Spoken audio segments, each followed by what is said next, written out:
আসসালামু আলাইকুম প্রিয় শিক্ষার্থীরা।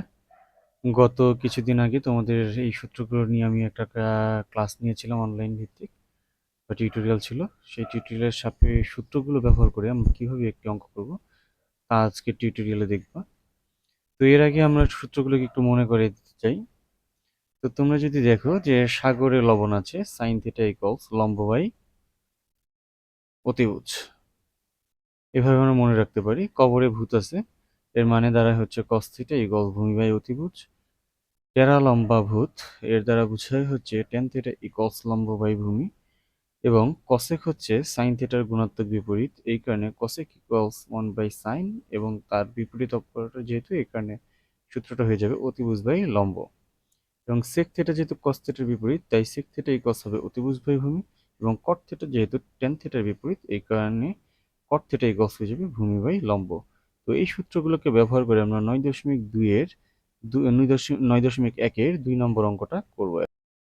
তো শিক্ষার্থীরা, 9.1 এর যদি 2 নম্বর প্রশ্নটা আমি বলি, সেখানে আমার দেওয়া আছে সাইন এ এর মান সাইন এ ইকুয়ালস 3/4 হলে এ কোণের অন্যান্য ত্রিকোণমিতিক অনুপাত নির্ণয় করো।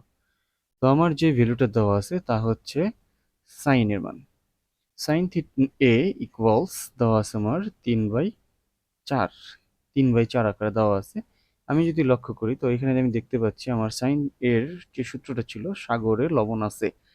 তো সাগরে বলতে সাইন, এবং লবণ বলতে লম্বকে বোঝানো হচ্ছে, এবং আছে বলতে অতিভুজ দিয়ে বোঝানো হচ্ছে। তো এইভাবে আমরা মনে রাখতে পারি। তো এই সূত্রটাকে ব্যবহার করে আমি দেখতে পাচ্ছি আমার লম্বের মান দেওয়া আছে, অতিভুজের মান দেওয়া আছে। এখন আমার যে বাকি অপারেটরগুলো আছে, সেই অপারেটরগুলো যদি বের করতে চাই, তার সাথে ভূমিরও সম্পর্ক আছে। তো যেহেতু ভূমির সম্পর্ক আছে, তাহলে ভূমির মানটা আমাকে বের করে নিতে হবে। তো এই কারণে আমরা পিথাগোরাসের উপপাদ্যটাকে এখানে প্রয়োগ করেছি। পিথাগোরাসের উপপাদ্যটা কি ছিল? অতিভুজ স্কয়ার সমান সমান লম্ব স্কয়ার প্লাস ভূমি স্কয়ার। তো অতিভুজের জায়গায় অতিভুজের মানটা বসাই দিছি 4/4, আর লম্বের মান ছিল 3, 3 বসাই দিছি, আর ভূমির মানটা আমাকে বের করতে হবে। তো 4 কে স্কয়ার করলে 16 হয়ে যাবে, 3 কে স্কয়ার করলে হবে 9, প্লাস ভূমি স্কয়ার। এবং 9টা যেহেতু এই সাইডে যোগ আকারে আছে, তার বিপরীত সাইডে যদি নিই, তাহলে তার সে বিয়োগ আকারে চলে আসবে।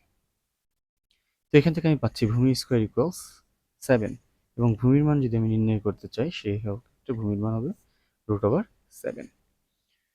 তো আমার বাকি অপারেটরগুলো যদি আমি নির্ণয় করতে চাই, সেক্ষেত্রে আমাদের সূত্রগুলো মাথায় রাখতে হবে। যেহেতু সাইনের গুণাত্মক বিপরীত অপারেটর হচ্ছে কসেক, তাহলে কসেক ইকুয়ালস হবে অতিভুজ বাই লম্ব।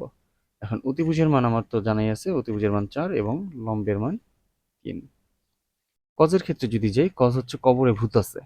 তো কবরে যেহেতু ভূত আছে, কবরের জন্য কজ, ভূতের জন্য ভূমি, এবং আসের জন্য অতিভুজ। তাহলে ভূমির মান হচ্ছে আমার √7, এবং আমার অতিভুজের মান হচ্ছে 4। একই রকমভাবে যদি আমি চিন্তা করি সেকের জন্য, সেক হচ্ছে কজের গুণাত্মক বিপরীত। তো গুণাত্মক বিপরীত হওয়ার কারণে এটা সূত্রটা হয়ে যাচ্ছে অতিভুজ বাই ভূমি। তো অতিভুজের মান আমি তো জানি 4, আর ভূমির মান √7। একই রকমভাবে যদি আমি টেনেরটা মনে রাখতে চাই, টেনের সূত্রটা তোমার মনেই আছে মেবি তোমাদের সবার। তো টেনের সূত্র কি ছিল? টেরা লম্বা ভূত।